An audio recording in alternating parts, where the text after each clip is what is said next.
اللہ تعالیٰ نے ملک الموت سے پوچھا، تجھ کو کس بندے کی روح قبض کرتے وقت کبھی رحم آیا کہ نہیں؟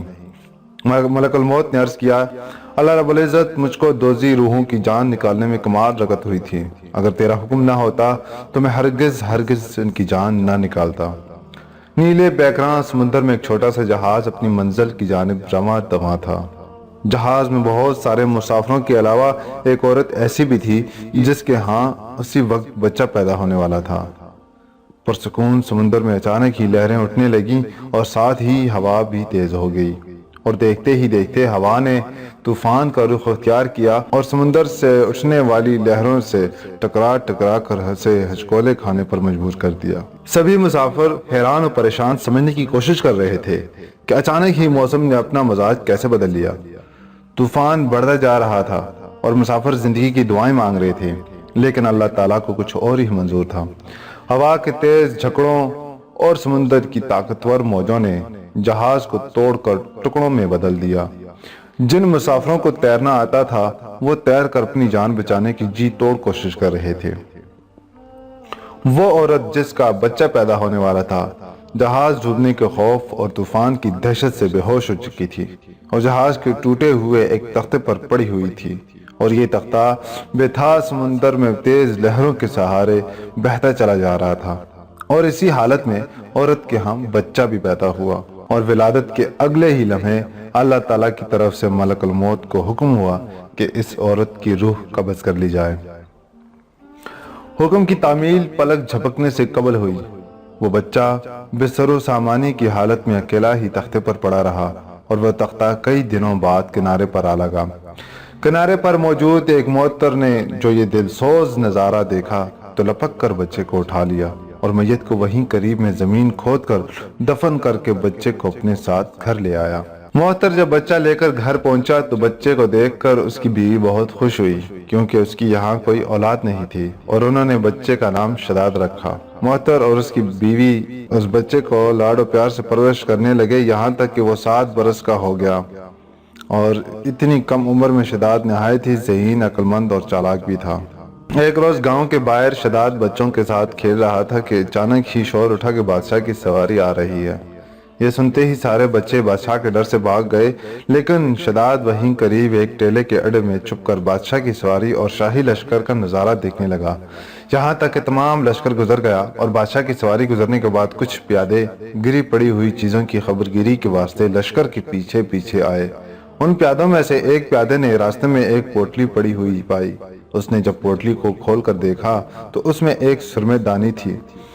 وہ پیادے اپنے ساتھیوں سے بولا، میں نے سرما پایا ہے، اگر تمہاری اجازت ہو تو میں اسے اپنی آنکھوں میں لگاؤں، کیونکہ میری بینائی بھی کچھ کمزور ہو گئی ہے، شاید اس سے کچھ فائدہ ہو جائے۔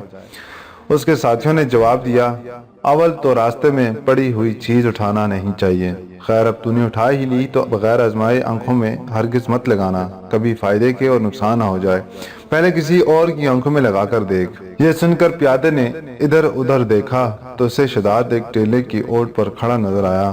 پیادے نے اسے بڑے پیار سے بلایا اور کہا، آ بیٹا، ہم تیری آنکھوں میں سرما لگا دیں تاکہ تیری آنکھیں اچھی لگیں۔ شداد نے پیادے سے سرمے دانی اور سلائی لے کر اپنی آنکھوں میں سرما لگایا۔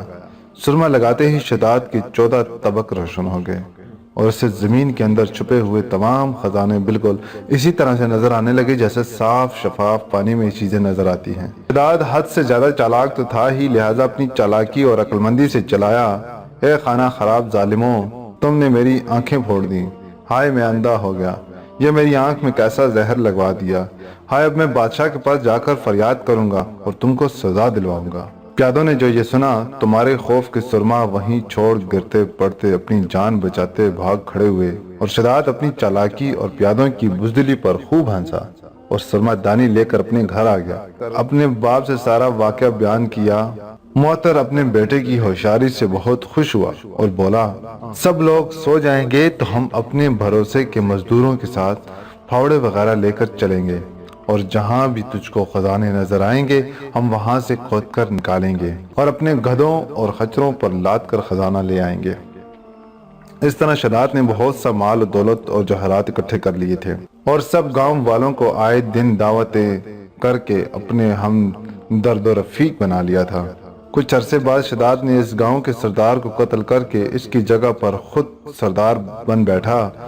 ہوتے ہوتے یہ خبر دوسرے حاکموں اور فوجداروں کو پہنچی تو انہوں نے شداد کو سزا دینے کا ارادہ کیا۔ اس سے پہلے کہ وہ کچھ کر گزرتے، شداد نے بھی اپنی ایک فوج تیار کر لی اور ان حاکموں فوجداروں سے مقابلہ کیا اور اپنی ذہانت اور بہادری سے سب حاکموں کو ایک ایک کر کے ہلاک کر دیا، اور اس طرح سے بڑھتے ہوئے شداد تمام روئے زمین کا بادشاہ بن بیٹھا، اور سارے جہاں کے حاکم، امراء اور سردار اس کے مطیع و فرمانبردار ہوئے۔ شداد نے بے پناہ خزانہ جمع کر لیا تھا اور اپنا لشکر اس قدر وسیع اور مضبوط بنا لیا تھا کہ چہار سو اسی کا حکم چلتا تھا۔ اپنی طاقت اور بہترین حکمت عملی کے ذریعے شداد نے اپنی سلطنت کو کمال اور عروج بخشا تھا، اور روز زمین کے کسی انسان کو اتنی طاقت نہیں تھی کہ اس کا مقابلہ کر سکے۔ بے پناہ خزانوں اور مال و دولت، وسیع و عریض سلطنت، عظیم الشان لشکر اور اپنی ذہانت و طاقت کی وجہ سے شداد اب غرور اور تکبر میں مبتلا ہو گیا تھا، اور اس نے دعویٰ خدائی کر ڈالا۔ عالموں اور واعظوں نے اس ملعون کو بہت سی نصیحتیں کی اور حق تعالیٰ کے خوف اور اس کی عبادت کی طرف رغبت دلانے کی بہت کوشش کی، لیکن شداد کا کہنا تھا کہ دولت و حکومت، جائے سرود، عزت و شہرت اور حشمت سب کچھ میرے پاس موجود ہے، تو مجھے کیا ضرورت کہ میں کسی خدا کی اطاعت کروں۔ عالموں نے سمجھایا کہ یہ سب ملک و دولت فانی ہے، اللہ تعالیٰ کی عبادت و اطاعت کرو گے تو وہ تمہیں جنت عطا کریں گے جو اس دنیا سے کروڑہا درجے بہتر ہے۔ شداد نے پوچھا کہ اس جنت میں کیا خوبی ہے، تو عالموں نے جو کچھ بھی خوبیاں اور تعریفیں جنت الفردوس کی پڑھی اور سنی تھیں وہ سب اس کے سامنے بیان کر دیں۔ عالموں کی باتیں سن کر شداد حقارت سے ہنستے ہوئے بولا، مجھے اس جنت کی کوئی پرواہ نہیں اور نہ ہی مجھے جنت چاہیے۔ یہ جواب دیا، کیونکہ مجھ میں اتنی طاقت اور قوت ہے کہ میں اس سے بھی اچھی جنت اس دنیا میں بنا سکتا ہوں۔ لہذا تمام عالموں کو دکھلانے کی خاطر شداد نے اپنی جنت بنانے کا فیصلہ کیا۔ سب سے پہلے اس نے اپنے معتبر سرداروں میں سے 100 آدمیوں کا انتخاب کر کے انہیں جنت بنانے کے لیے نگراں مقرر کیا، اور ہر ایک سردار کے ساتھ ہزار ہزار آدمی متعین کیے۔ زمین میں دفن تمام خزانے نکلوائے گئے اور معدنوں سے سونا چاندی نکلوا کر ان کی گنگا جمنی اینٹیں تیار کروائیں، اور ان کو عدن سے متصل ایک شہر مربع چوکٹھے کی شکل میں 10 کوس لمبا، 10 کوس چوڑا اور 40 کوس اونچا مقام بنانے کا حکم دیا۔ اس شہر کی بنیادیں اس قدر کھودی گئیں کہ پانی کے قریب جا پہنچیں، اور پھر ان بنیادوں کو سنگ سلمانی سے بھروایا گیا۔ جب بنیادیں زمین کے برابر ہو گئیں تو ان پر سونے اور اشرفیوں کی اینٹوں سے دیواریں چننی شروع کی گئی۔ ان دیواروں کی بلندی اس قدر زیادہ تھی کہ جب آفتاب طلوع ہوتا تھا تو اس کی چمک سے دیواروں کی روشنی پر نگاہ نہیں ٹھہرتی تھی۔ شہر کی چہار دیواری کے اندر ہزار ہزار محل تیار کیے گئے، اور ہر محل 1000 ستونوں کا اور ہر ستون جوہرات سے جڑا ہوا تھا۔ ہر شہر کے درمیان میں ایک نہر بنائی گئی، ہر مکان میں حوض اور چوبچے بنوائے گئے، اور شہر کی بڑی ہنر سے شاخیں نکلوا کر ہر مکان تک ایک ایک نہر پہنچائی گئی، اور ان نہروں کو حوض اور چوبچوں سے جوڑا گیا۔ حوض اور چوبچوں کے فرش پر یاقوت، زمرد، مرجان اور نیلم کی تہیں بچھائی گئیں، اور ان کے کناروں پر درخت بنائے گئے جن کی جڑیں سونے کی اور شاخیں اپنے پتے زمرد کے اور پھول و پھل ان کے موتی اور یاقوت کے دیگر جواہرات کے بنوا کر لٹکائے گئے۔ مکانوں کی دیواروں کو خشک زعفران اور عنبر کو گلاب سے گہگل کر کے استرکاری کروا کر معطلا و مذہب کیا گیا، اور یاقوت اور دیگر جواہر کے خوبصورت خوش آواز جانور بنوا کر درختوں پر بٹھائے گئے، اور ہر درخت کے پاس ایک پہرے دار کو تعینات کیا گیا۔ جب اس انداز کا شہر بن کر تیار ہوا تو حکم دیا کہ سارے شہر میں قالین اور فرش پر ریشمی زرلفت بچھا دیے جائیں، اور سب مکانوں میں ترتیب سے سونے چاندی کے برتن چنوا دیے گئے، اور حوضوں میں دودھ، شراب، شہد اور شربت انواع اقسام کے جاری کرا دیے گئے۔ بازاروں میں دکانوں کو بھی کم خواب زردوزی کے پردوں سے مزین کیا گیا اور ہر پیشہ اور ہنر والے کو حکم دیا کہ وہ اپنے اپنے پیشہ اور ہنر میں مشغول ہو جائیں اور انواع اقسام کے میوے، طرح طرح کے عمدہ و لذیذ پکوان ہمیشہ ہی سبھی شہر والوں کو پہنچایا کریں۔ غرض کے 12 برس میں یہ شہر بے مثال اس سجاوٹ کے ساتھ تیار ہوا تو تمام امراء اور سرداروں کو حکم دیا کہ وہ زینت کے ساتھ اس شہر میں جا کر رہیں اور خود بھی اپنی فوج اور لشکر کے ساتھ لے کر کمال عذر و تکبر سے شہر کی طرف کوچ کیا اور راستے میں عالموں و عازموں کو جلانے کی خاطر کچھ دیر تم اس جنت کے واسطے مجھے رک کر ان سے تکبر و حقارت کے ساتھ کہا، جس کو آج تک کسی نے نہیں دیکھا، سر جھکانے اور ذلیل ہونے کے لیے کہتے تھے نا، اب تم کو میری قدرت اور سلوط دیکھنی ہو تو میرے ساتھ چلو۔ میں نے اس ان دیکھی جنت سے بھی زیادہ حسین اور دلکش اور خوبصورت جنت بنوائی ہے، جس کو دیکھ لینے کے بعد تم اپنے خدا کی جنت کو بھی کم سمجھو گے۔ شداد جب اپنی بنائی ہوئی جنت کے قریب پہنچا تو اس کے شہر کے باشندوں کے غول اس کے استقبال کے لیے شہر کے دروازے سے باہر آ کر اس پر زر و جواہر نچھاور کرنے لگے۔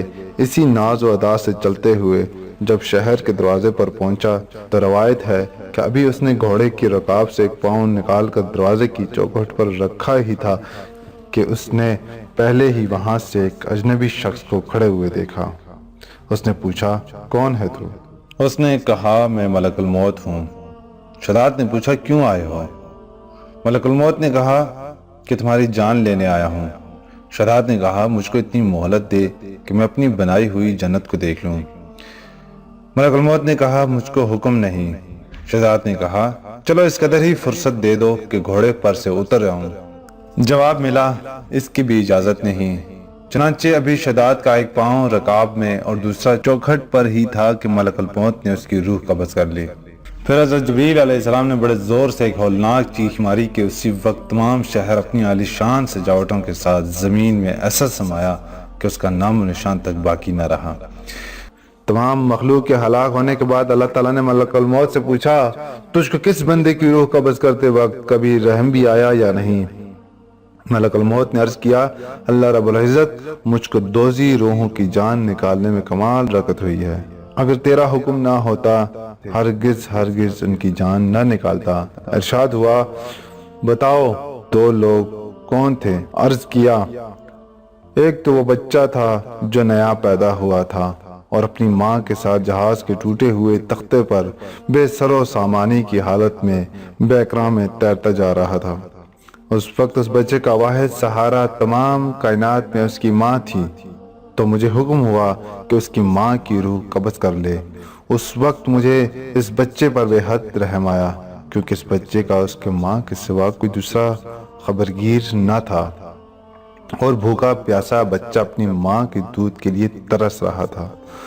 اور باری تعالیٰ دوسرا ایک بادشاہ تھا جس نے ایک شہر کمال آرزو سے ایسا بنوایا کہ وہ ویسا شہر دنیا میں کہیں نہیں تھا۔ وہ شہر تیار ہو گیا اور بادشاہ اپنے شہر کو دیکھنے پہنچا۔ جس وقت ایک قدم اس کے شہر کے دروازے میں تھا تو مجھے حکم ہوا کہ اس کی جان قبض کر لے۔ اس کے وقت بھی مجھے بہت رونا آیا تھا کہ بادشاہ کیا کچھ حسرت اپنے دل میں لے گیا ہوگا۔ اللہ تعالیٰ نے فرمایا، عزرائیل، تمہیں ایک ہی شخص پر 2 بار رحم آیا ہے، کیونکہ یہ بادشاہ وہی بچہ تھا جس کو ہم نے بغیر ماں باپ کے بنا کسی سہارے کے سمندر کی تیز و تند لہروں اور طوفانوں میں بھی محفوظ رکھا اور اس کو حشمت و سرود کی بلندیوں پر پہنچایا، اور جب یہ اس مرتبے کو پہنچا تو ہماری تابعداری سے منہ موڑ کر اور تکبر کرنے لگا اور آخرکار اپنی سزا کو پہنچا۔ معتبر تفسیروں میں لکھا ہے کہ شداد اور اس کے لشکر اور اس کے شہر کے تمام لوگوں کے ہلاک ہونے کے بعد اللہ پاک نے اس شہر کو دنیا والوں کی نظروں سے پوشیدہ کر دیا ہے، مگر کبھی کبھی رات کے وقت عدن کے گرد نواح کے لوگوں کو اس جگہ چمکدار روشنی دکھائی دیتی ہے، جس کے بارے میں خیال ہے کہ یہ روشنی اسی شہر کی دیواروں کی ہے۔ قرآن پاک میں اس کا ذکر اس طرح ہوا ہے جس کا ترجمہ ہے، وہ جو علم تھے بڑے ستونوں والے اور شہروں سے اس کے مانند کوئی شہر شاندار نہ تھا۔ معتبر تفاسیر میں لکھا ہے کہ بادشاہ اور اس کے لشکر کے ہلاک ہو جانے کے بعد وہ شہر بھی لوگوں کی نگاہوں سے اوجھل کر دیا گیا، مگر کبھی کبھی رات کے وقت عدن اور اس کے ارد گرد کے لوگوں کو اس کی کچھ روشنی اور جھلک نظر آ جاتی ہے۔ یہ روشنی اس شہر کی دیواروں کی ہے۔ حضرت عبداللہ رضی اللہ تعالیٰ عنہ بن کلابہ جو صحابی ہیں اتفاق سے ادھر کو چلے گئے۔ اچانک آپ کا ایک اونٹ بھاگ گیا۔ آپ اس کو تلاش کرتے کرتے اس شہر کے پاس پہنچے۔ جب اس کے میناروں اور دیواروں پر نظر پڑی تو آپ بے ہوش ہو کر گر پڑے۔ جب ہوش آیا تو سوچنے لگے کہ اس شہر کی صورتحال تو ویسے ہی نظر آتی ہے جیسے نبی کریم صلی اللہ علیہ وآلہ وسلم نے ہم سے شداد کی جنت کے بارے میں بیان فرمائی تھی۔ یہ میں خواب دیکھ رہا ہوں یا اس کا کسی حقیقت سے بھی کوئی تعلق ہے؟ اس کیفیت میں اٹھ کر وہ شہر کے اندر گئے اور اس کے اندر نہریں اور درخت بھی جنت کی طرح کے تھے، لیکن وہاں کوئی انسان نہیں تھا۔ آپ رضی اللہ تعالیٰ عنہ نے وہاں پڑے ہوئے کچھ جواہرات اٹھائے اور واپس چل دیے۔ وہاں سے وہ سیدھے اس وقت کے دارالخلافہ دمشق میں پہنچے۔ حضرت امیر معاویہ رضی اللہ تعالیٰ عنہ وہاں موجود تھے۔ وہاں جو کچھ ماجرا ان کے ساتھ پیش آیا تھا انہوں نے بیان کیا۔ حضرت امیر معاویہ رضی اللہ تعالیٰ عنہ سے پوچھا، شہر آپ نے حالت بیداری میں دیکھا تھا کہ خواب میں؟ حضرت عبداللہ رضی اللہ تعالیٰ عنہ نے بتایا کہ وہ بالکل بیداری میں دیکھا تھا۔ پھر اس کی ساری نشانیاں بتائیں کہ وطن کے پہاڑ کے فلاں جانب اتنے فاصلے پر ہے، ایک طرف فلاں درخت اور دوسری طرف ایسا کنواں ہے، اور یہ جوہرات و یاقوت و نشانی کے طور پر میں وہاں سے اٹھا لایا ہوں۔ حضرت امیر معاویہ رضی اللہ تعالیٰ عنہ یہ ماجرا سننے کے بعد نہایت حیران ہوئے، اور پھر اہل علم حضرات سے اس بارے میں معلومات حاصل کی گئیں کہ کیا واقعی دنیا میں ایسا شہر بھی کبھی بسایا گیا تھا جس کی اینٹیں سونے چاندی کی ہوں۔ علماء نے ارمزاد بتایا کہ ہاں، قرآن میں بھی اس کا ذکر آیا ہے کہ اس آیت میں یہی شہر ہے، مگر اللہ تعالیٰ نے اس کو لوگوں کی نگاہوں سے چھپا دیا۔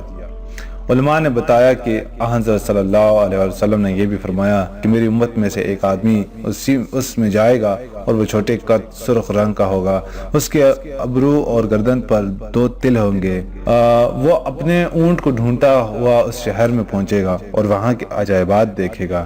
جب حضرت امیر معاویہ رضی اللہ تعالیٰ عنہ نے یہ ساری نشانیاں حضرت عبداللہ رضی اللہ تعالیٰ عنہ بن کلابہ میں دیکھیں تو فرمایا، واللہ یہ وہی شخص ہے۔ بحوالہ تذکرۃ